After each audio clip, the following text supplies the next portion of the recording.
Բարև ձեզ հարգելի լրագրողներ, առաջիկա մեկ ժամվա ընթացքում պատրաստ եմ պատասխանել ձեր հարցերին, խնդրեմ։ Առաջին հարց Ազատություն ռադիոկայանի։ Երկու հարց Ռուսաստանյան այցի հետ կապված, արդյոք Ռուսաստանի վարչապետի հետ քննարկվեց ԵԱՏՄ-ի սահմանափակումները, որոնք Հայաստանի նկատմամբ կիրառվում են, Հայաստանի արտադրանքների նկատմամբ, եթե այո, ինչու չհաջողվեց հասնել փոփոխության, որովհետև կարծես թե ոչ մի բան չի փոխվել եւ ուզում եմ հարցնել նաեւ Գագիկ Ծառուկյանի շուրջ տեղի ունեցող վերջին իրադարձություններից իրավապահները նրան բերման ենթարկեցին, տարածեցին տեսանյութ, որտեղ երևում է թե ինչ մոտեցմամբ են աշխատում, կալանավորվեց։ Ես ուզում եմ ձեզ հարցնել, ձեզ գոհացրեց այն ինչ արեցին իրավապահները եւ արդյոք դուք համարում եք, որ ձեր նախընտրական խոստման առնվազն մի մասը նրան բանտ նետելը կատարված է, հիմա մնում է ունեզրկման process-ը իրականացնեք։ Շնորհակալ եմ հարցերի համար։ ԵԱՏՄ-ի հետ կապված Ռուսաստանի Դաշնության կառավարության ղեկավարի հետ ունեցել ենք բաց, անկեղծ բարեկամական քննարկում, ձեռք են բերվել մի շարք պայմանավորվածություններ, այդ պայմանավորվածությունների մանրամասները չեմ կիսի այս պահին, սպասելով որ դրանք իրականություն դառնան, որպեսզի դուք բոլորը տեսնեք։ Ինչ վերաբերվում է երկրորդ հարցին, իրավապահները գործում են իրենց լիազորությունների շրջանակներում եւ Հայաստանի Հանրապետությունը գործում է իր լիազորությունների շրջանակներում, այդ թվում Հայաստանի Հանրապետության ժողովրդի տված մանդատի շրջանակում։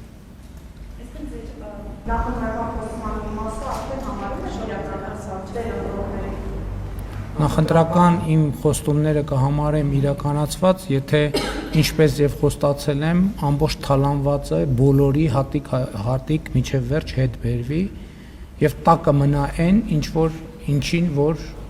ձեզ հայտնի շրջանակները արժանի են։ Այդ ժամանակ կհամարեմ, որ իմ նախընտրական խոստումը կատարված է։ Հաջորդ հարցը։ Այն ժամանակ, երբ որ մարտի 1-ի գործով պատասխանատուները ենթարկվեն պատասխանատվության, այդ դեպքում որ խարդախությամբ եւ գցելով հարստություն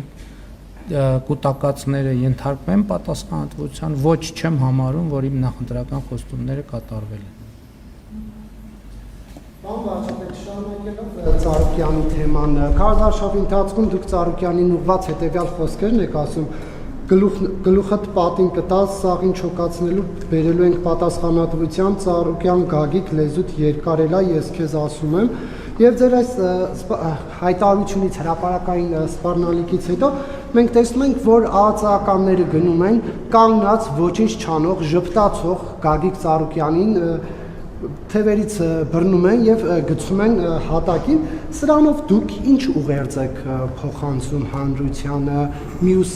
անձանց, ինչ եք ուզում դուք սրանով ասել, որովհետեւ մեր տեղեկություններով այդ տեսարանը եղել է այն ժամանակ, երբ որ ԱԱԾ-ն մտել է Ծառուկյանի առանձնատուն, իսկ ձերբակալումը եղել է դրանից 12 ժամ անց, եթե դա ձերբակալման բուն process-ը չէր, ապա այդ տեսարանը ինչ էր բեմադրվում, սրա ուղերձը մեսիջը հանրությանը որն է, պարոն վարչապետ, եւ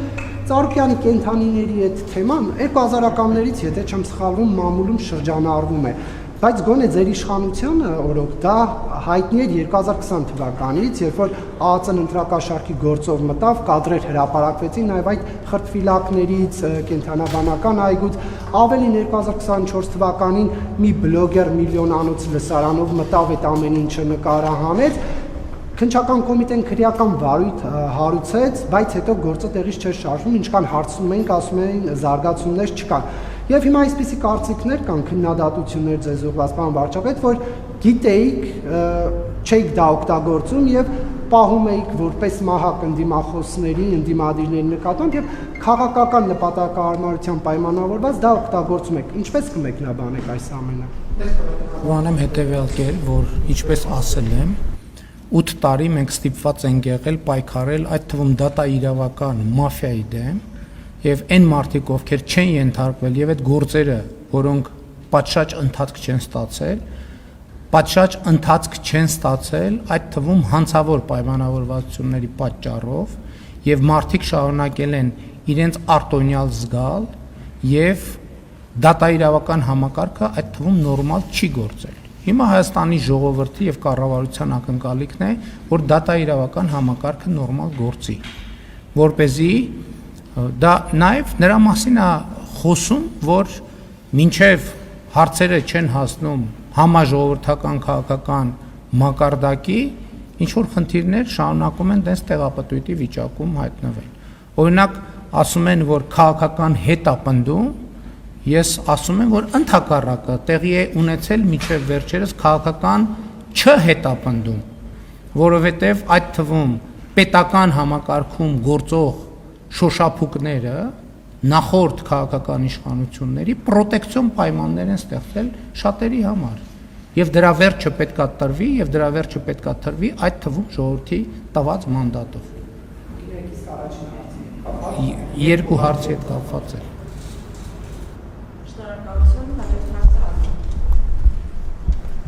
Պարոն Փաշինյան, նորից պետք է անդրադառնամ Գագիկ Ծառուկյանի ձերբակալությանը, այդ դրվագներին։ Օրինակ դուք որ այդ տեսնում եք, ինչ եք զգում։ Այսպես մարդը կանգնած է, աշխատակիցը սենց խփում է, այդ այն տրամաբանության մեջ է, որ պարկեցրեք գետին, ձեր նախորդ հրահանգները փռեք ասֆալտին, պարկեցրեք գետին, որ ձեր հոգին փառավորվի դրանից։ Սա մեկ հարց եւ պարոն Փաշինյան, Բայրամով էլին խոսել է սահմանադրական փոփոխությունների մասին եւ եթե չհանենք տարածքային պահանջները, այսպես ասած շակերտավոր սահմանադրությունից խաղաղության պայմանագիր չի կնքվելու։ Ի վերջո սահմանադրության տեքստը թեև նախարարն ասել էր, որ մարտին կհրապարակվի, մինչև հիմա մենք այդ տեքստը չենք տեսել, ինչ եք պատրաստվում անել, երբ է լինելու այդ տեքստը, երբ ենք տեսնելու եւ երբ են այդ Ադրբեջանի ասած փոփոխությունները տեղ ունենալու։ Կարողանալու եք դա անեք, եթե չունեք սահմանադրական մեծամասնություն։ Ես ձեզ համար նորություն ունեմ, ես ձեր նկարագրած տեսարանները չեմ տեսել, որովհետև դրանք ինձ չեն հետաքրքրում։ Ես ձեր հարցին պատասխանեցի, ես ձեր նշած տեսարանները չեմ տեսել, ընդհանրապես գաղափար չունեմ, թե ինչի մասին եք խոսում, դրանք ինձ հետաքրքիր չեն։ Իսկ ինչ վերաբերվում է ասֆալտին փռելու եւ ոչ միայն փռելու հրահանգներին, այդ հրահանգները տրվել են շատ վաղուց եւ հարցը թե ինչու այդ հրահանգները մինչեւ հիմա չեն կատարվել։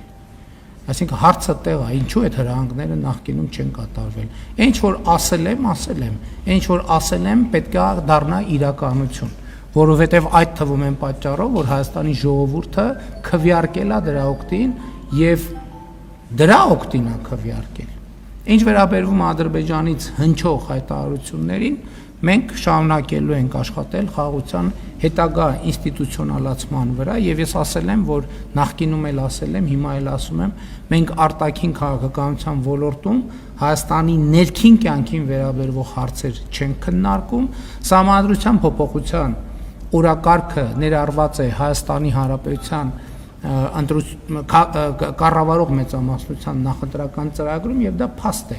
Այսինքն նախընտրական ծրագրում արձանագրված է նոր սահմանադրության ընդունման անհրաժեշտությունը եւ ժողովուրդը քվեարկել է 726,000 մարդ քվեարկել է դրա օգտին։ Այլ բան, որ խորհրդանում ուժերի հարաբերակցությունը զուտ սովորական սահմանադրության փոփոխության տրամաբանությամբ այնպիսին չէ, որ դա մեզ հայտնի մեխանիզմով իրականացվի, բայց այդ օրակարգ կա, դա նախընտրական պարտավորություն է, մենք պետք է դիրքավորվենք, վերլուծենք իրավիճակը եւ դիրքավորվենք այդ թեմայի շուրջ։ Կհրապարակենք պատե հառիթով։ Դե այն ժամանակ ինչ հապաղումը նրանում էր, որ քաղաքացիական պայմանագիր կուսակցության վարչության անդամները, երբ որ մենք քննարկում ունեցանք, նրանցից շատերը ունեին առաջարկներ եւ մենք հասկացանք, որ այդ առաջարկները, քանի որ նախընտրական շրջան է մոտենում, հանդարտ աշխատանքային պայմաններում չենք կարողանալու քննարկենք եւ որոշեցինք, որ առաջարկների ժամկետը հետաձգենք մինչեւ ընտրություններից հետո, որպեսզի այդ առաջարկները հանդարտ պայմաններում կարողանանք քննարկել, չստացվի, որ առանց պատշաճ քննարկումների ներթիմային ինչ որ տարբերակ է հրապարակվել։ Հիմա այդ ժամկետը առաջարկների ներկայացման սպառվել է, առաջարկները քննարկվել են, վերջին անգամ, երբ որ մենք խոսում ենք, մի առաջարկ է, եթե չեմ սխալվում, մնացել, որի շուրջ պետք է որոշում կայացնենք, որից հետո կհրապարակենք տեքստ։ կոնկրետ ժամկետներ հիմա չեմ ասի, նկատի ունեմ, բայց մինչև տարվա վերջ կհրապարակենք։ Շնորհակալություն, հանրային հեռուստաընկերություն։ Շնորհակալություն, պարոն վարչապետ, թեման շարունակելով հետաքրքիր է ինչ զարգացումներ կան սահմանազատման գործընթացում, մինչև տարեվերջ որևէ կոնկրետ արդյունք ակնկալում եք թե չէ, Բայրամովը խոսել էր նաև անկլավային գյուղերի խնդիրները լուծվելու հնարավորության մասին, թեպետ կարծեք թե ժամկետ չէր նշել։ Սահմանազատման հետ կապված են ինչ տեղի է ունենում, դա հրապարակային կոմունիկացվում է, այսինքն եթե հաղորդակցություն չի եղել պաշտոնական, նշանակում է որևէ նոր զարգացում չկա։ Ինչ վերաբերում է անկլավների թեմային, էքսկլավ անկլավի թեմային, դրա մասին ես խոսել եմ, այդ թվում նախընտրական շրջանում, եւ մենք պետքա բոլոր կիսատ մնացած հարցերը լուծենք, եւ ելի ասում եմ, ուզում եմ հիշեցնել, որ մենք նույնպես այդ թեմայով մեղմ ասած շահագրգռություն ունենք, որովհետև Արցախաշեն գյուղը էքսկլավային կարգավիճակով գտնվում է Ադրբեջանի վերահսկողության ներքո եւ Հայաստանի Հանրապետության ինքնիշխան տարածք է Հայաստան համաձայն 1991 թվականի Ալմաթայի հռչակագրով արձանագրված սկզբունքների։ Այսինքն, եթե օրինակ ես չեմ կարող հայտարարել, որ մենք անկլավների, էքսկլավների թեմայից հրաժարվում ենք կամ կարող ենք հրաժարվել։ Ոչ, մենք պետքա գնանք եւ այդ հարցին լուծում տանք, ինչպիսին կլինեն լուծումները, այդ արդեն քննարկման հարց է։ Ես ուզում եմ նաեւ հետեւյալը ասել, որ մենք այդ հարցը տեղափոխել ենք մի հարթություն, որ այդ թեմայի շուրջ լրացուցիչ նյարդ, այդ թվում արտաքին օգտագործմամբ չկիրառվի։ Հարցը կա, հարցը պետքա հասցեագրվի։ Այն համաձայն 1991 թվականի Ալմաթայի հռչակագրի եւ այն քարտեզների, որոնք դրվում են սահմանազատման հիմքում։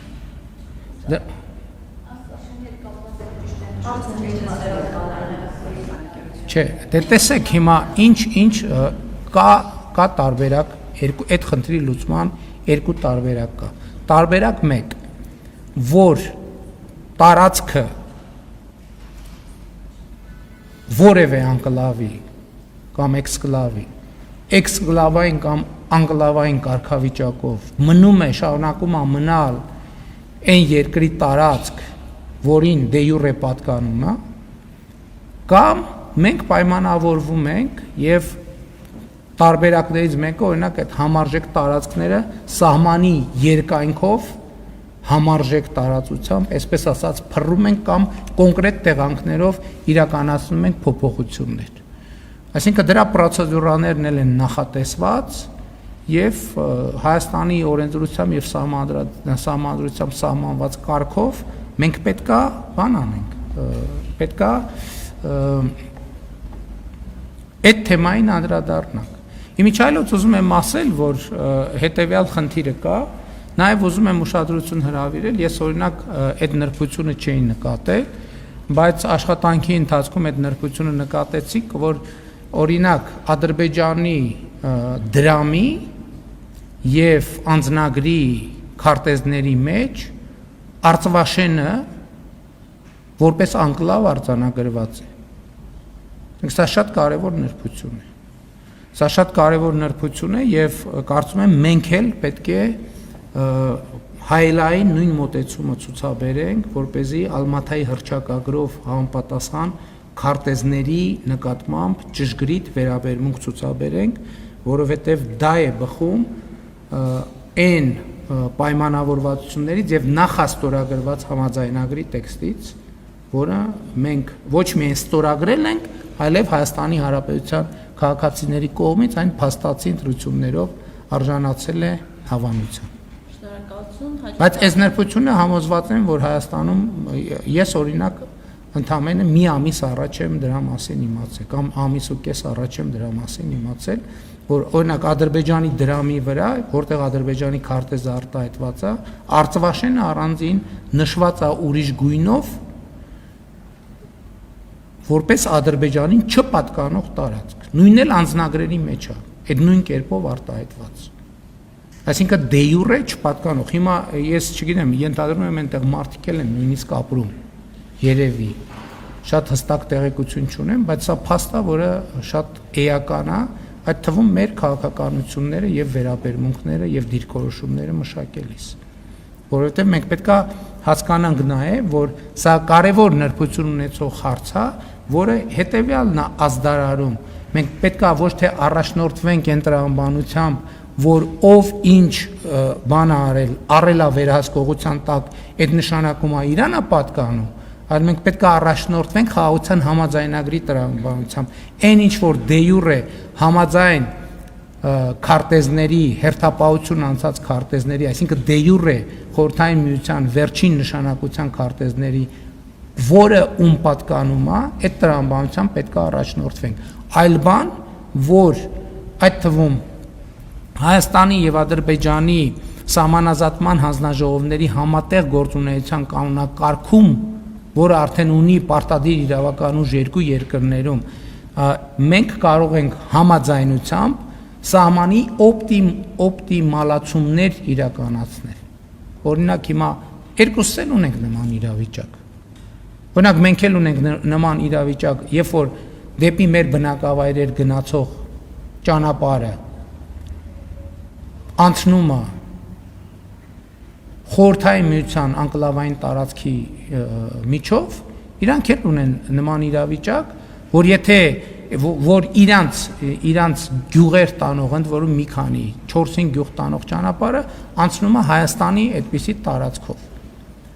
Ընդ որում այստեղ նրբությունն է նա, որ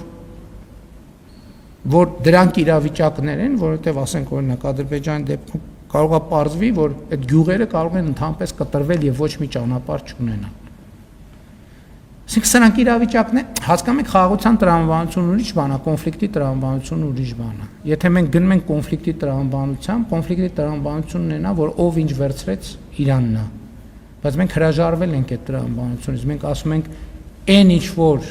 1991 թվականի Ալմատայի հռչակագրի հիման վրա, ես դրա մասին տասնյակ անգամներով խոսել եմ, այդ թվում նաև նախընտրական շրջանում քաղաքացիների հարցերին պատասխան անդրադարձել եմ։ Հայաստանի անկախ հանրապետությունը ճշգրիտ տարածքը, ճշգրիտ նույնական է խորհրդային հայկական ԽՍՀ տարածքի հետ 29743 քառակուսի կիլոմետր, Ադրբեջանի տարածքն ճշգրիտ նույնական է խորհրդային Ադրբեջանի տարածքի հետ։ Եվ ընդ որում այդտեղ ուզում եմ այդ նրբությունը նկատի ունենալ, որովհետև այդ թվում խորհրդային միության հանրագիտարաններում, տարբեր հանրագիտարաններում Ադրբեջանի տարածքի չափը փոխվում է։ Ինչ հետ է կապված դա։ Կասպից ծովի մակարդակի հետ է կապված, որովհետև հիմա էլ Կասպից ծովը բարձրանում իջնում է եւ բարձրանալ իջնելու հետ կապված Ադրբեջանի տարածքը փոխվում է։ Բայց խոսքը սահմանի մասին է, որը եղել է խորհրդային միության ժամանակ, խոսքը նաև անկլավային տարածքների մասին է, որը Ադրբեջանում էլ, Հայաստանում էլ եղել են։ Այս հարցերը մենք խաղաղության տրամաբանությամբ պետք է հասցեագրենք առանց իրար համար խնդիրներ ստեղծելու։ Բայց եթե կգանք որևէ լուծման, եթե կգանք այնպիսի լուծման, որը ժողովրդի կամ արտահայտման կարիք կունենա համաձայն Հայաստանի Հանրապետության սահմանադրության, այդ հարցն էլ բնականաբար ժողովրդին կդիմենք մենք հարցով, եթե լինի այն դեպքը, որ դա Հայաստանի օրենսդրության համաձայն պետք է նման ընթացակարգերի բերի։ Շնորհակալություն, հաջորդ հարցը իրականում Շնորհակալություն, պարոն Փաշինյան, դուք խոսելով Գագիկ Ծառուկյանի շուրջ տեղի ունեցող զարգացումներից ասացիք, որ այդ հրահանգները նախկինում էլ են, տրված եղել, ուղղակի պատշաճ չեն կատարվել, ճիշտ եմ հասկացել ձեր ասածը, եթե նախկինում բազմիցս այդ հրահանգները եղել են։ Այնուամենայնիվ, որտեղ նախկինում եղել են։ Այնուամենայնիվ, տեղի ունեցող զարգացումների վերաբերյալ հնչող տեսակետը այն է, որ եթե Գագիկ Ծառուկյանը չմասնակցեր ընտրական գործընթացներին, չպայքարեր իրենց խոսքերով մանդատագողության, ձայների գողության հետ կապված, ապա տեղի չէր ունենա այն զարգացումները, որոնց ականատեսը հանրությունը այս բան ականատես է լինում, նաև քննադատություններ կան կապված, թե եթե Գագիկ Ծառուկյանի վերաբերյալ է հարուցված քրեական գործը, ինչ կապ ունեն այդտեղ կենդանիները, որից մեկին տեղափոխելիս քնեց չարտնացավ եւ պահանջում են որպեսի պատշաճ պատասխանատվության ենթարկվող լինի, նաև 70-ից ավելի, նրան եւ նրա հետ փոխկապակցված անձանց օբյեկտներում կատարված խոզարկություններից հետո կապարակնքվել են եւ բազմաթիվ քաղաքացիներ ըստ էության պարապուրտի են մատնված, ինչ է լինելու նրանց ճակատագիրը, ինչպես է պետությունը այս պարագայում դրանց հետ կապված լուծելու, սա որպես առաջին հարց եւ պարոն Փաշինյան, դուք հայտարարել եք, որ իրավիճակը Ալեն Սիմոնյանի հետ կապված նոր է, որ նա չի վերցնելու պատգամավորական մանդատը, ընթացքում կհասկանաք հիմա ինչ որ նոր զարգացում կա, ինչ է լինելու Սիմոնյանի քաղաքական ճակատագրի հետ կապված եւ նաեւ կառավարության կազմի հետ կապված հարցին ի պատասխան ասել եք, որ ըստ էության մեծ փոփոխություններ նախատեսված չեն, բայց որոշակի տեղեկություններ այնուամենայնիվ կան որոշ նախարարների հնարավոր չվերանշանակման մասին, դրանցից մեկը ԲՏԱ նախարար Մխիթար Հայրապետյանն է, արդյոք նա կվերանշանակվի թե ոչ։ Մխիթար Հայրապետյանը քննարկումների արդյունքում ինքը չի ցանկացել շարունակել գործունեությունը կառավարության կազմում, Ալեն Սիմոնյանի քաղաքական ճակատագրի մասին խոսք չի կարող լինել, որովհետև խոսքը քաղաքական ճակատագրի մասին չի, խոսքը հետագայում նրա ներգրավվածության ձևաչափի մասին է։ Հիմա քննարկում ենք, մտածում ենք, լուծումներ կլինեն, դրա մասին կտեղեկացնենք։ Ինչ վերաբերվում է Գագիկ Ծառուկյանի հետ կապված իրավիճակին, եթե ես չեմ սխալվում, իսկ կարող եմ սխալվել, որովհետև շատ մանրամասն չեմ տիրապետում, քրեական գործը, որով գործընթացները հիմի տեղի են ունենում, հարուցվել է դեռևս 2025 թվականին օտարերկրյա ներդրողի դիմումի հիման վրա։ Եթե ես չեմ սխալվում, ինչքան գիտեմ, ինչքան հասկանում եմ, հենց դա է տեղի ունեցել եւ նրբությունը դա է։ Օտարերկրյա ներդրողի դիմումի հիման վրա։ Եվ այդ դիմումը վերաբերվել է նրան, որ այսինքն քննչական կոմիտեն ինչքան գիտեմ հաղորդագրություն, այսինքն տեսա լուրերում, որ հաղորդագրությունն է տարածել, բովանդակությունը կիսել է։ Ես շատ հարամասներ, քանի որ չգիտեմ, կարող եմ սխալվել, դրա համար չեմ վերարտադրում։ Ասում են այդ Գագիկ Ծառուկյանն է տուժող եղել, ինքը դիմել է իրավապահ մարմիններին։ Եթե տուժող ա եղել, չի դիմել իրավապահ մարմիններին։ Կենդանիների հետ կապված, եթե կա մարդ, որը պետք է պատասխանատվություն կրի, կկրի, ինչքան գիտեմ, քննություն է նշանակված։ Շնորհակալություն, հաջորդ հարցը Հանրային ռադիո։ Պարոն վարչապետ, վաղվանից դուք մեկնում եք արձակուրդ, խնդրում եմ տեղեկացրեք էլի որտեղ եք անցկացնելու, երկրում եք լինելու թե չէ, եւ ինչպես եք պատկերացնում հետագա աշխատանքը խորհրդարանի հետ, որը սկսվելի արդեն օգոստոսի 3-ից, եւ վերադառնալով Ադրբեջանի արտգործնախարարի հայտարարություններին, Հաջիևը նաև հայտարարել է, որ խաղաղության պայմանագիրը ադրբեջանական կողմը վերջնականացրել է ամբողջությամբ, հայկական կողմում արդյոք այս աշխատանքը համընթաց է։ Կներեք, ինչն է վերջնականացրել, երկուսականացրել ենք, դրա համար էլ նախաստորագրվել է, որ չվերջնականացնեինք, չէր նախաստորագրվի։ Ինչ վերաբերվում է արձակուրդին, արձակուրդը այո վաղվանից արձակուրդի մեջ եմ, պլանավորում եմ անցկացնել Հայաստանում, բայց իհարկե կլինեն որոշ հարցեր, այդ թվում տարածաշրջանային, որ հետ կապված ես ամենօրյա ներգրավված կլինեմ ըստ անհրաժեշտության եւ մյուս հարցը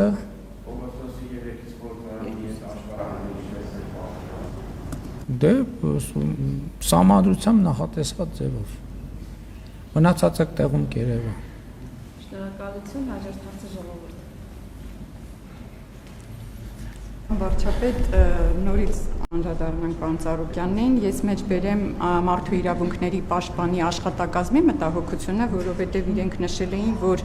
մարդու իրավունքները պաշտպանը մտահոգված է, որովհետև անհամաչափ ուժ է կիրառվել, ֆիզիկական ուժ, այն պարագայում, երբ այդ մտահոգությունները վերջինս ի սկզբանե ցուցաբերել է որևէ դիմադրություն չի եղել, կիրառվել են ձեռնաշղթաներ, որոնք եղել են անձի դաստակների չափից փոքր։ Մարդու իրավունքների պաշտպանի աշխատակազմը նշում է, որ որևէ ձևով չէր կարող իրավապահ մարմինները այդպիսի ձերբակալություն իրականացնել։ Ես հիշեցի 2008 թվականին, երբ ձերբակալեցին Սասուն Միքայելյանին եւ նաեւ մի որոշ ժամանակ հետո ձեզ, բայց կարծես թե նույն ձևով չէին վարվում, կար ձերբակալություն, բայց այդ տապալել գետնին եւ այլն չիրականացվեց։ Ուզում եմ հասկանալ 2018 թվականի հեղափոխությունից հետո, երբ ամեն ինչ արվում էր, որ նման դեպքերը չկրկնվեն, լիդերների հետ կապված այդպիսի դեպքեր տեղի չունենան, որքանով էր ճիշտ է ձերբակալությունը ձեր տեսանկյունից, որտեղ դուք եք եղել նաև ձերբակալված, ինչպես նաև կուզեմ ձեր թիմից մի հարց խնդրել մեկնաբանեք, տեղեկություններ կա, որ Արայիկ Հարությունյանի հետ կապված ձեր շատ մտահոգիչ տեղեկություն է զեկուցվել, ինչի համար որոշում եք կայացրել նրան չվերանշանակել, Ալեն Սիմոնյանի ճակատագրին արժանացնել, քաղաքական կապիտալի տալ իրեն եւ ուղարկել, չգիտեմ, գուցե ազգային ժողով աշխատանքի, որքան են այս տեղեկությունները իրական եւ ինչ տեղեկություն է զեկուցվել ձեզ Արայիկ Հարությունյանի մասին, որի պատճառով նման որոշում եք կայացրել կամ չեք կայացրել, խնդրում եմ հանրությանը թափանցիկ տեղեկություն տաք, որտեղ մշտապես նշել եք, որ ձեր քաղաքական ուժը հանրության հետ թափանցիկ է աշխատում, որևէ տեղեկություն չի թաքցնում։ Շնորհակալ եմ։ Ինձ որևէ տեղեկություն Արայիկ Հարությունյանի հետ կապված չի զեկուցվել։ Ինչ վերաբերում է մարդու իրավունքների պաշտպանին, մենք հարգանքով ենք վերաբերվում ՄԻՊ ինստիտուտին եւ կարծում եմ իրավապահ մարմինները կծանոթանան եւ իրենց արձագանքը եւ կձևավորեն եւ իրենց դիրքորոշումները կարտահայտեն։ Մի հատ էլ հարց կար, չէ՞։ Դե ասեցի արդեն։ Գիտեք ինչ, 2008 թվականի հետ կապված այդ թվում մարդու իրավունքների եվրոպական դատարանում արդեն կան վճիռներ եւ պետք է առաջնորդվել այդ տրամաբանությամբ։ Ես ասացի, որ ինձ տեղեկություններ չեն զեկուցվել, ինչը երկրորդ մասի հետ կապ չունի։ Շնորհակալություն, հաջորդ հարցը Լիորը մեծ է։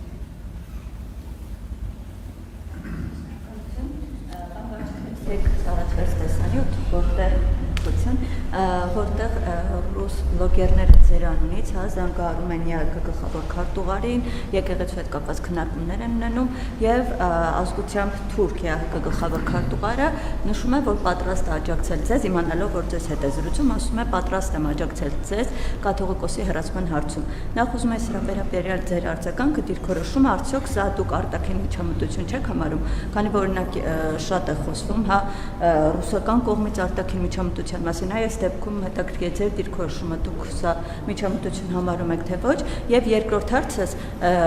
շատ է վերջին շրջանում խոսվում իրավապահ համակարգում սպասվող փոփոխությունների մասին, ասում են, որ դժգոհ եք օրինագլխավոր դատախազի ներքին գործերի նախարարի եւ այլ պաշտոնյաների աշխատանքից ու պաշտոնակություններ առաջիկայում կտեսնեք թե ոչ, եւ խոսվում է նաեւ Արգիշտիկ Հարմյանի հնարավոր վերադարձի մասին, ինչ որ քննարկումներ այս մասում կա, որոշում ունեք թե ոչ։ Ոչ, չկա տենց քննարկում եւ իրավապահ համակարգի հետ կապված ես հարց չունեմ, մանավանդ հաշվի առնելով իրավապահ համակարգի մի հատվածի ինքնավար եւ անկախ աշխատանքի բնույթը եւ այդ լուրերը չեն համապատասխանում իրականությանը։ Ինչ վերաբերում է առաջին հարցին, ինչ որ մարդիկ զանգել են ինչ որտեղ, ասենք եթե Կտրիչ Ներսյանի անունից հանդես գային, այդ մարդը ուրիշ բաներ ասելու, ասենք երբ որ տենց ձայնագրություն էլ կհրապարակվի, այսինքն ինչ որ մարդիկ զանգում իմ անունից ինչ որ բան են ասում, հետո ինչ որ մարդ ինչ որ բան պատասխանում է, հետո Հայաստանում ասում են, որ թուրք պաշտոնյան, իսկ կներեք, որ պատրիարքարանի դռները իմացի ժամանակ փակել էին Ստամբուլում։ Ինչի ոչ մեկ չասեց Թուրքիայում թուրք պաշտոնյաների աջակցությամբ առաջնորդանի դռները փակվել էին։ Այդ ժամանակ բոլորը մոռացել են կամ ինչ կապ ունի թուրքը, վրացին, ռուսը, հայը։ Այսինքն այդ բանը, այդ այսպես ասած իբր մի հատ լրացուցիչ էմոցիա է, կամ կարդում ես վերնագիրը, հայ բանը, ասենք օրինակ ըմբիշը հաղթեց թուրք ըմբիշին, վերնագիրը 4 տառաչափ ավելի մեծ, բայց որ ճապոնացուն հաղթել, դե ափսոս որ հաղթել, այ որ ճապոնացուն պարտվեր, ավելի լավ կլիներ, այսինքն դա կներեք, հենց այդ եմ ասում, դա բանի, դա ինքնիշխանությունից զրկող խոսույթ է, դա հենց արտաքին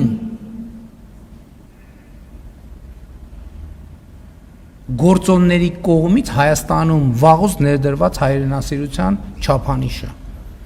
որ եթե հաղթումը, ասենք ենթադրենք թուրք ըմբիշին հաղթեց կամ ադրբեջանցի, դա ինչ որ առանձնահատուկ իրադարձ, կապ չունի ինչ մակարդակի մրցաշար է, բայց որ ասենք ուրիշին հաղթեց, դե հաղթեց, դուք նշեցիք թուրք պաշտոնյան, դուք նշեցիք, ես հավելման մասին եմ խոսում, ասում եմ, այդ պրանկերները թող մի հատ է զանգեն կտրիչ Ներսյանի անունից խոսան, այդ բոլոր պաշտոնյաների հետ, տեսնենք իրանք ինչ կասեն, այդ պաշտոնյաները, հետո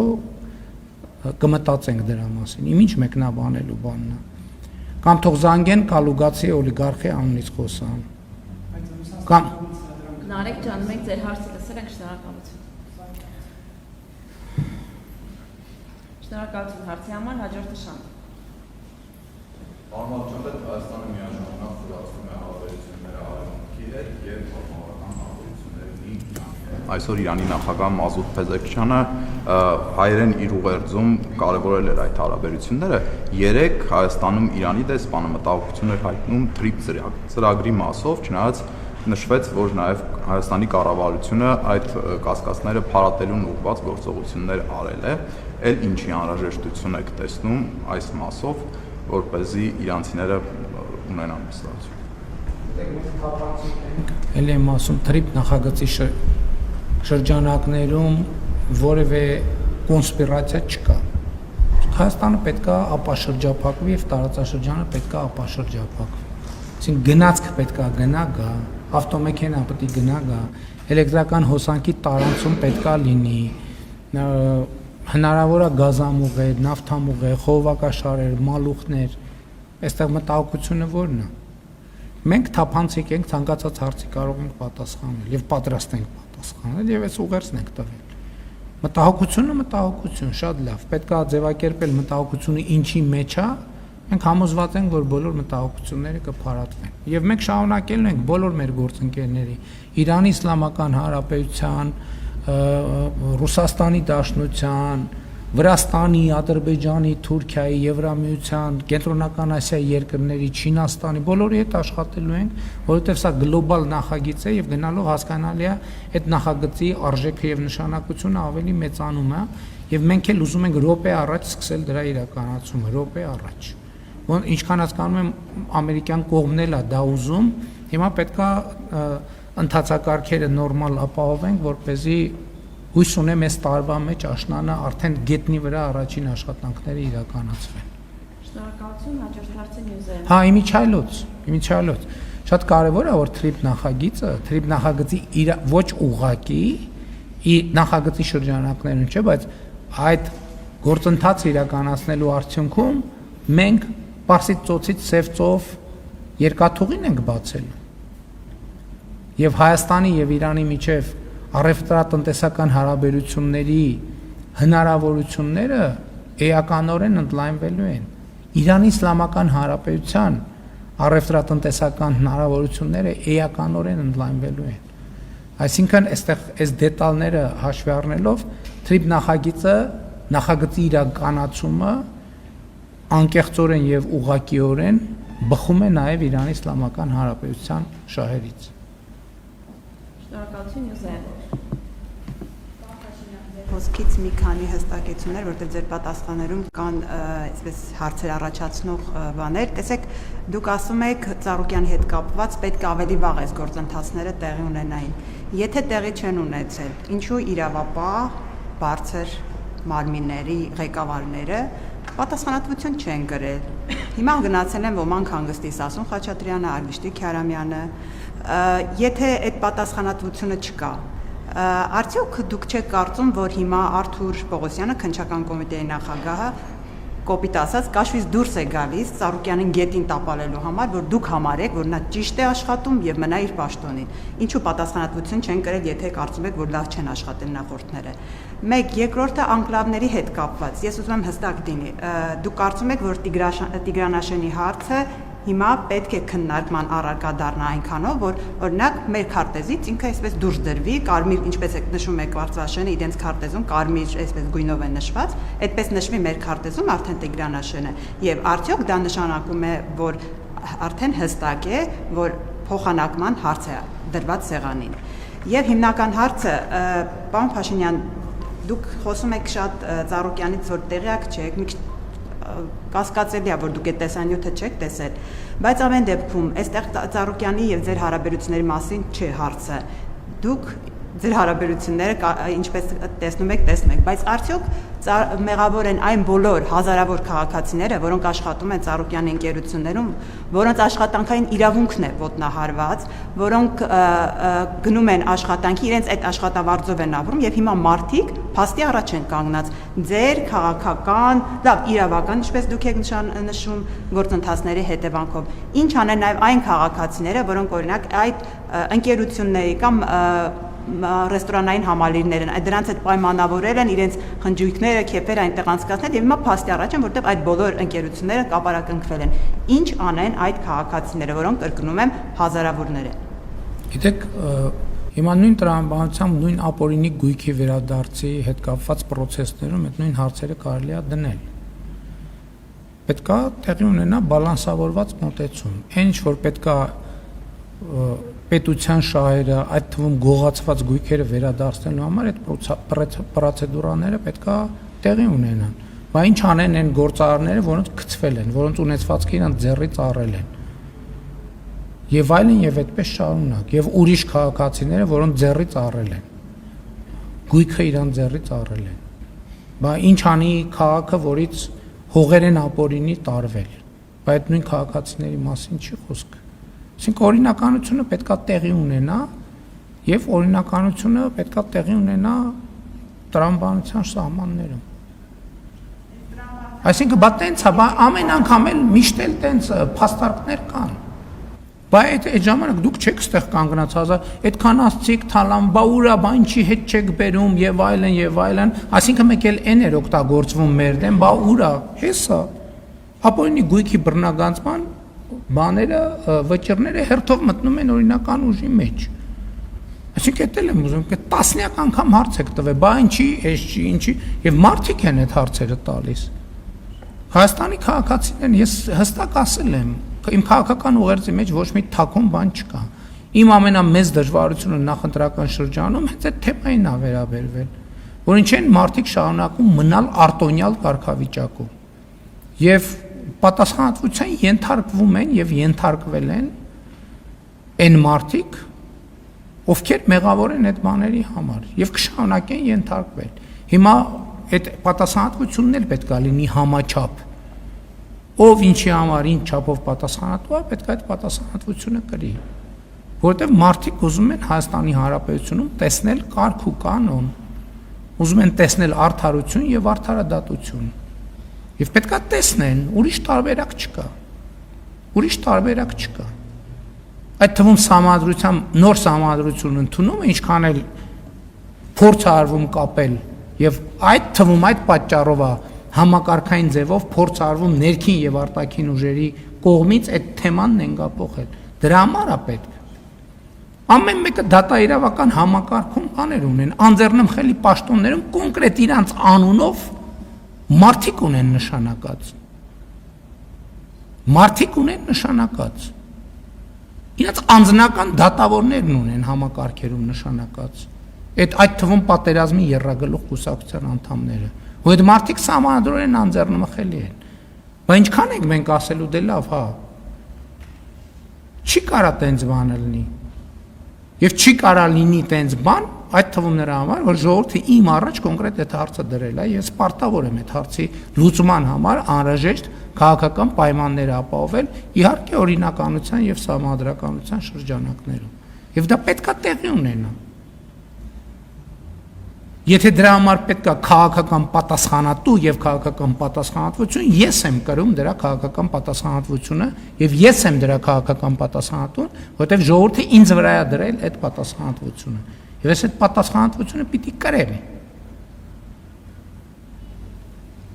Ուրիշ տարբերակ չկա։ Անկլավների մասով այո։ Այո, կարծում եմ այդպես։ Կարծում եմ այդպես, որովհետև տեսեք, մենք ինչ ենք ասում, մենք ասում ենք բա ջերմուկի տարածքները եւ այլն եւ այլն։ Այսինքն մենք պետք է հստակ արձանագրենք, որ եթե մենք գնում ենք այն կանխավարկածով, որ ով ինչ տիրապետում է, ուրեմն այդ իրանն այդ նշանակում է ջերմուկի տարածքների մնացած մեր օկուպացված տարածքների հարցը մենք օրակարգից հանում ենք։ Մենք պետք է գնանք դե յուրե ճանապարհով, այն քարտեզներով, որը դրված է սեղանին, եւ որով մենք արդեն սահմանազատում իրականացրել ենք Տավուշի մարզի հատվածում։ Մենք պետք է գնանք եւ առերեսվենք այդ իրականության հետ, եւ նախընտրական շրջանում էլ ես դրա մասին ասել եմ։ Երբ որ քաղաքացին ինձ հարց տվեց կենտրոն վարչական շրջանում քարոզարշավի ժամանակ, իհարկե թույլ չտվեց, որ միջև վերջ այդ հարցին պատասխանեմ, բայց ասում էր ինչ նկատի ունեք անկլավ ասելով, նկատի ունենք Արցվաշեն, նկատի ունենք Խեյրեմլի, Բարխուդարլի, այդ նկատի ունենք, որը բոլորը գիտեն, այսինքն ակնհայտ իրողություններ են դրանք։ Եվ մենք պետք է այդ հարցերի լուծենք, հասկանում եք, որովհետև ինչքան չլուծենք, դա դառնալու է մի կետ, որի եւ ներքին եւ արտաքին ուժերը օգտագործելու են Հայաստանը ավելի խոցելի դառնելու համար։ Եվ ես սա ինչի համար եմ ասում, որպեսզի այս թեմայի շուրջ նյարդը դուրս գա ընդհանրապես։ Դա սովորական աշխատանքային գործընթաց է, որտեղ սա մասը նրա, որ այդ թվում ջերմուկում, այդ թվում Տավուշի մարզում, այդ թվում մնացած տեղերում մեր տարածքները, որոնք մերն են, բայց մեր վերահսկող Արցվաշենը մերն է, բայց մեր վերահսկողության ներքո չի, այդ հարցերը պետք է լուծվեն, դե յուրե իրավական պետք է լուծվեն։ Եվ դե յուրե հիմնավորումն է, մենք այն ամենակարևոր դե յուրե հիմնավորումը քարտեզներն են, որով մենք սահմանազատում իրականացնել ենք, որի մասին ես ասել եմ։ Դրանք 74-ից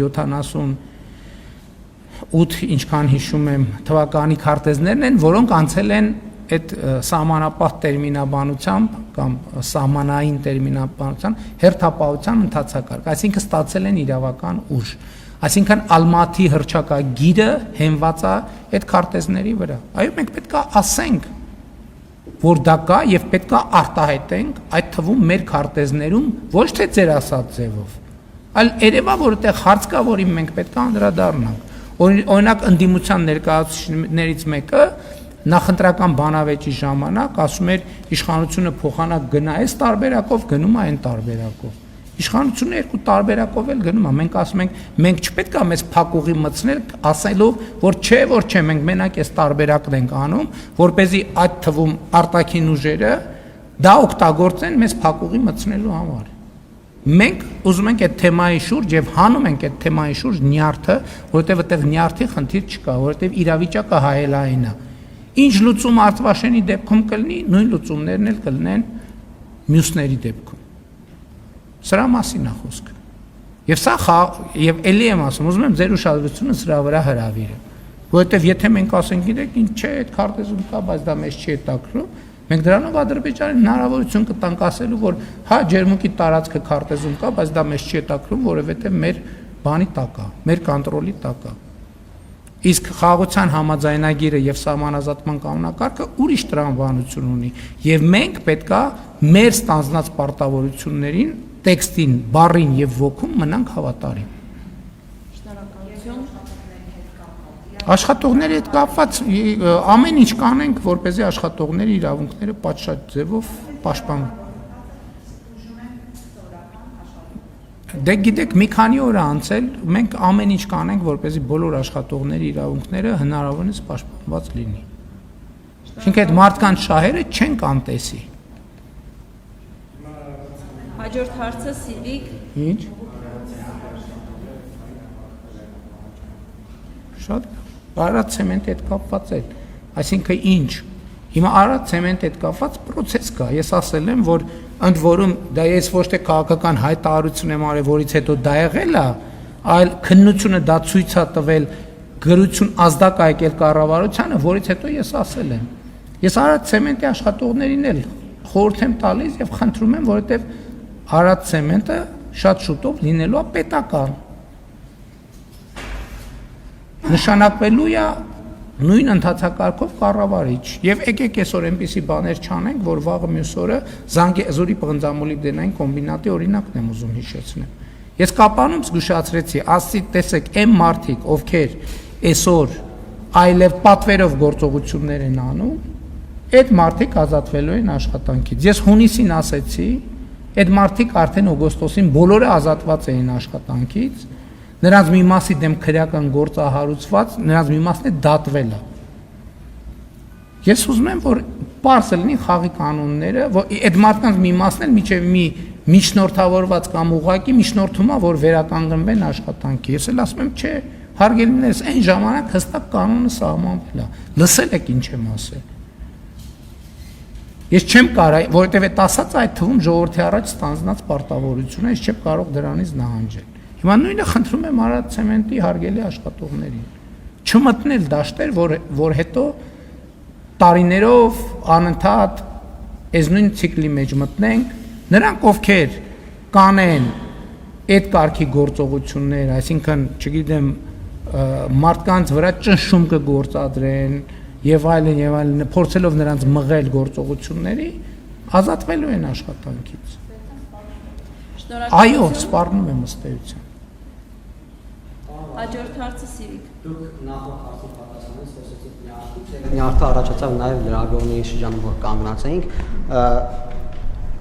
այսպիսի մի ընկալում առաջացավ, որ Տիգրանաշենը կփոխարինվի Արցվաշենով եւ այդպիսի որոշում կա վերջնական, խնդրեի մի քիչ բարձրաբանեիք այս հատվածը, արդյոք այդպիսի որոշում կա, թե նախորդ հայտարարություններն են մնում ուժի մեջ, որ դա համանազատման ընթացքում կպարզվի Ադրբեջանի հետ, այսինքն թե ինչ ճակատագրի կարժանանան անկլավները եւ իմ հիմնական հարցը պարոն վարչապետ անդրադառնալով նորից ռուս պրանկերների կատարած զանգին, որը տարածվել է ռուսական հեռուստաեթերով, պարոն վարչապետ 2018 թվականին հենց նույն պրանկերները նորից ձեր անունից զանգել էին այդ ժամանակ կարծեմ Եվրահանձնաժողովի նախագահին այդ ժամանակվա եւ խոսել էին հեղափոխությունից 2018 թվականին տեղի ունեցած նրանց արևմուտքի իբր միջամտությունից կամ դրա բացակայությունից, հիմա էլ խոսում են եկեղեցու թեմայով նորից ձեր անունից, պարոն վարչապետ դուք համարում եք, որ դա այդ պրանկերների ինքնագործնեության կամ հումորի համար արված գործողություն է, թե այնուամենայնիվ տեղավորում եք դա հիբրիդային այդ գործողությունների, պատերազմի կամ գրոհների կոնտեքստում։ Չի հարցի վերաբերյալ դուք երկու տարբերակ ասացիք, ոչ մի որոշում, ոչ մի պայմանավորվածություն չկա, բայց ասում եմ մենք արձանագրենք, որ հարց կա։ Եվ ձեր ասացի առաջի ոնց ձևակերպեցիք, սահմանազատման ընթացքում պետք է այդ հարցերը կարգավորվեն։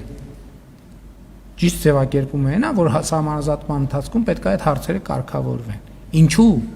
Որովհետև այն քարտեզները, որով մենք սահմանազատում անում ենք, այդ քարտեզների վրա այդ տարածքները արտահայտված են։ Մենք չենք կարող մկրատը բռնենք, այդ քարտեզը սենց կտրենք, ասենք այս հատվածը արտահայտվում է, որովհետև դա չի բխում առաջին հերթին Հայաստանի շահերից։ Որովհետև եթե մենք քարտեզը մկրատը վերցնենք այդ կտրենք, Ադրբեջանն այդ մկրատը կվերցնի ջերմուկի հատվածը կկտրի, կվերցնի Տավուշի բերքաբերի հատվածը կկտրի եւ տենց ուրիշ հատվածներ։ Սրա մասին է խոսքը, մենք պետք է առերեսվենք, որ հարց կա։ Հակառակ դեպքում այդ հարցերը անընդհատ դուք եք չէիք տա, այսինքն սահմանազատումից առաջ էլ կա։ Իմիջայլոց 99 թվականի բանակցային թղթերում այդ հարցերը բոլորը արձանագրված են։ Ուրեմն ոչ մի բան նոր չի։ Այսինքն հիմա էլ Ղարաբաղի հարցի բանակցային գործընթացի բանը, փաստաթղթերը ամբողջը հրապարակված է։ Երբ որ դուք կարդաք, կտեսնեք այնտեղ անկլավների թեման կա, արծարծված է, ինչ կոնտեքստում էական չի։ Բայց այնտեղ գրված է անվանե անուններով նշված է եւ Արցվաշենը եւ մյուսները նշված է։ Այսինքն տենց ասել, ոչ չկա այդ հարցեր, այդ տենց է, որ մեզ ինչպես ասում են, ռելսերից դուրս են բերում։ Այդտեղ է, երբ որ մենք ասում ենք, վայ, չէ, չկա այդ հարցը, հայտ են գալիս միջնորդները միջազգային, երաշխավորները խաղաղության, ովքեր գալիս են, որ խաղաղության երաշխավորեն, հետո երբ որ իրանք գալիս են, որ խաղաղությունը երաշխավորեն, մեզնից խաբար են տանում Ադրբեջանին, Ադրբեջանից մեզ, մեկ էլ ընդեղ մի հատ կրակոց է հնչում, մեկ այդ կրակոցը դառնում է 2, 2-ը 4, 4-ը 50, 1000, 100, այդպես պատերազմ է սկսվում։ Հարցը կա, եւ մենք պետք է հարցին առերեսվենք։ Եվ ըստեղ մենք էլ մի քիչ դրա մասին ասում եմ, ինձ համար տարօրինակ, բայց մյուս կողմից հաճելի փաստ էր, որ Ադրբեջանի անձնագրում էլ դրա մի մեջ էլ Արցախաշենը առանձին ձևով նշած է։ Ես կարծում եմ մենք էլ հայելային նման մոտեցում պետք է ցուցաբերենք մեր սոլիդությունը ի ցույց դնելու համար։ Ցույց տալու համար, որ մենք դե յուրե ինչ որ պարտավորվել ենք անում ենք, բայց ուզում եմ հիշեցնել նաև, որ Հայաստանի եւ Ադրբեջանի սահմանազատման հանձնաժողովների համատեղ կանոնակարգում նշված է, որ այն դեպքերում, երբ որ դե յուրե իրավիճակը անհարմարություններ եւ խնդիրներ պետք է ստեղծի տարածքների մարդկանց բնականոն գործունեության եւ կյանքի համար, այդտեղ կողմերը կարող են գնալ օպտիմալացումների։ Շնորհակալություն։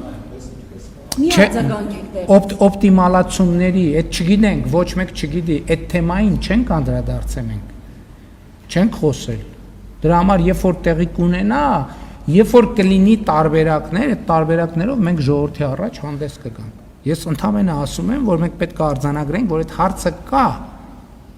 Այսինքն մենք արձանագրել ենք, որ այդ հարցը կա։ Այդ թվում նախընտրական շրջանում եմ արձանագրել, որ այդ հարցը կա։ Եվ հարցազրույցում եմ արձանագրել, եւ ասուլիսում եմ արձանագրել, եւ քաղաքացիների հետ շփումներում եմ արձանագրել։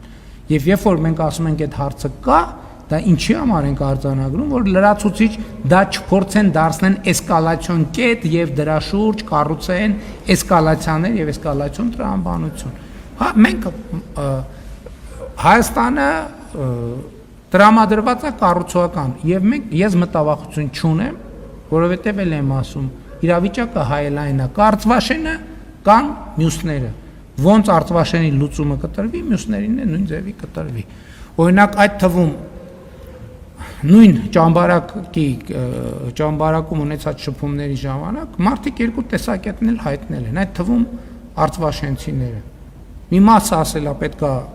բան անել, հասնել նրան, որ գյուղը վերականգնվի եւ մենք գնանք ապրենք, եղել են մարդիկ, որ ասել են, դե հիմա այսքան տարի անցել է, եկեք մի հատ լուծում գտնենք, տարածքի բալանսը չխախտվի, մենք էլ նորից հերթական անգամ բան չանենք, այսպես ասած, չտեղաշարժվենք։ Այսինքն երկու տեսակետներ կա, բայց դա հետագա քննարկման եւ համաձայնության հարց է։ Այս պահին պայմանավորվածություն, որոշում, ակնարկներ, թե ինչ ենք անելու, ոնց ենք անելու, չկա, գոյություն չունի։ Արձանագրումը այն է, որ այն քարտեզները, որ դրված են սահմանազատման հիմքում, այդ քարտեզներում այդ տարածքները արտահայտված են եւ ճակատագրական սխալ կլինի մկրատը վերցնել քարտեզների այդ հատվածը կտրել։ Դա կնշանակի մկրատը վերցնել քարտեզը կտրելու գործողությունը լեգիտիմացնել։ Մենք դրան չենք գնա։ Պրանկերների մասին դե պրանկեն անում եմ, ես ինչ պետք է։ Իրավաբաններ անդրադարձակ նոր սահմանադրությանը, սահմանադրության 202-րդ հոդվածի առաջին մասի համաձայն նոր սահմանադրություն միայն կարող է ընդունվել հանրաքվեով, իսկ նախագիծը կարող է դրվել հանրային քննարկման միայն ազգային ժողովում ձայների 2/3-ով։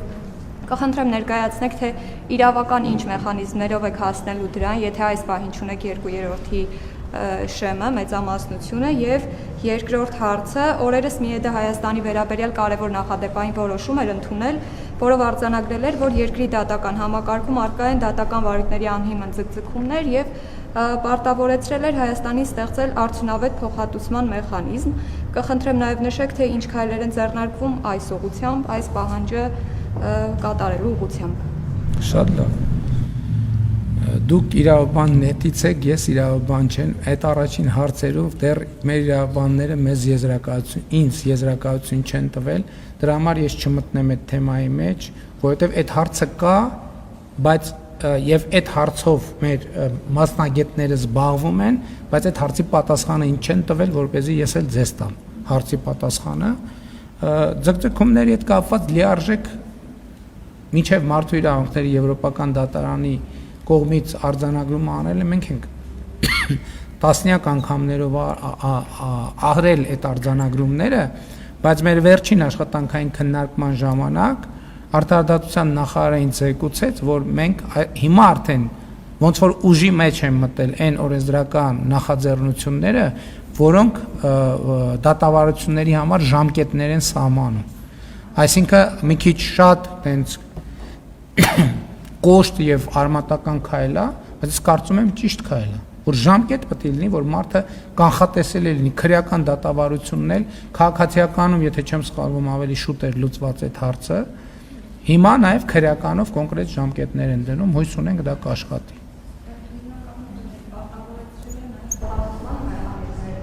Այդտեղ պետք է իրավաբանները կարծիք ասեն, որ ես մեր ինստիտուցիոնալ կարծիքը ասեմ։ Հաջորդ հարցը Միր։ Պարոն Փաշինյան, հունիսի 13-ին Facebook-յան գրառմամբ դուք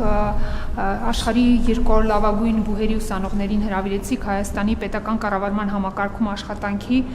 Ինձ հետաքրքիր է, այս պահին կա արձագանքողներ եւ քանի որ այնտեղ մանրամասնած չէր, ովքեր են այդ հրավերքի շահառուները, Հայաստանի քաղաքացիներ են, թե ազգությամբ հայեր կամ գուցե այլ ազգի մարդիկ է կարող են լինել եւ որտեղ եք նրանց տեսնում, top management-ում թե միջին օղակում, ինչպիսի մոտիվացիոն համակարգ ենք նրանց առաջարկելու, միգուցե հարկերից ենք ազատելու եւ հարցի այլ ասպեկտը, այս առաջարկով դուք չեք գտնում, որ մենք կարող ենք նսեմացնել մեր տեղի հայկական բուհերի դերն ու նշանակությունը, ինչպես նաեւ այն շրջանավարտների, հազարավոր տղաների, աղջիկների դերը երկրի ներդրման գործում, ասենք նրանք զինվոր են դառնալու, նրանք հպարտ հարկատու են ու հիմա մենք ոնց որ նախապատվությունը տալիս ենք աշխարհի 200 լավագույն բուհերի ուսանողներին։ Շնորհակալություն։ Նախ այդ հայտարարությունը տրվել է հայերենով, ենթադրելով, որ Հայաստանի հայերի եւ Հայաստանի քաղաքացիների համար է, բայց պիտի ասեմ 800-ից ավել դիմում է ներկայացվել, հայտ է ներկայացվել, հիմնականում հայեր եւ Հայաստանի քաղաքացիներ են, բայց կան նաեւ օտարերկրացիներ եւ մենք հիմա քննարկում ենք, ինչպես ասել եմ, որ որոշակի պրոցեսների արդյունքում գնահատականի արժանացած մարդկանց մեկ տարվա ընթացքում Հայաստանում աշխատանք կառաջարկվի, ինչ վերաբերվում է նսեմացնելու, որևէ մեկին նսեմացնելու միտում չկա, որովհետև Հայաստանի Հանրապետության պետական կառավարման համակարգում տասնյակ հազարավոր մարդիկ են աշխատում ամենատարբեր օղակներում եւ չեմ կարծում թե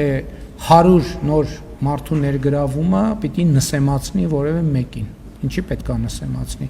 ել չեմ ասում, որ մեր բուհերին հարգելի ոչ մեկ չի խանգարում, գոնե ես չեմ խանգարում աշխարհի լավագույն բուհերի 200-ում, 100-ում տեղ գտնել, ընդհակառակը հենց ակադեմիական քաղաքի նախագիծը դրա համար է, որտեղ այսօրվա մեր բուհերը այդ ռեյտինգներում շատ ժամանակ տեղ չեն գտնում ֆիզիկական ենթակառուցվածքները միջազգային ստանդարտներին չհամապատասխանելու պատճառով։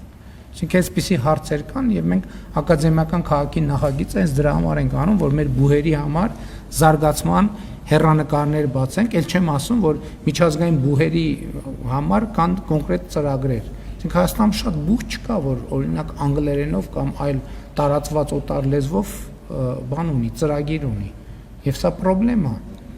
Եվ այդ պրոբլեմը մենք պետք է լուծենք։ Իսկ առաջիկայում ես կարծում եմ արդեն իսկ կան մարդիկ, որոնց ես պատրաստվում եմ առաջիկայում հանդիպել եւ նրանց այդ թվում կքննարկենք, չեմ բացառում նույնիսկ բարձրաստիճան բարձր պաշտոններում նշանակելու հնարավորությունը։ Վերջին հարցը, շնորհակալություն։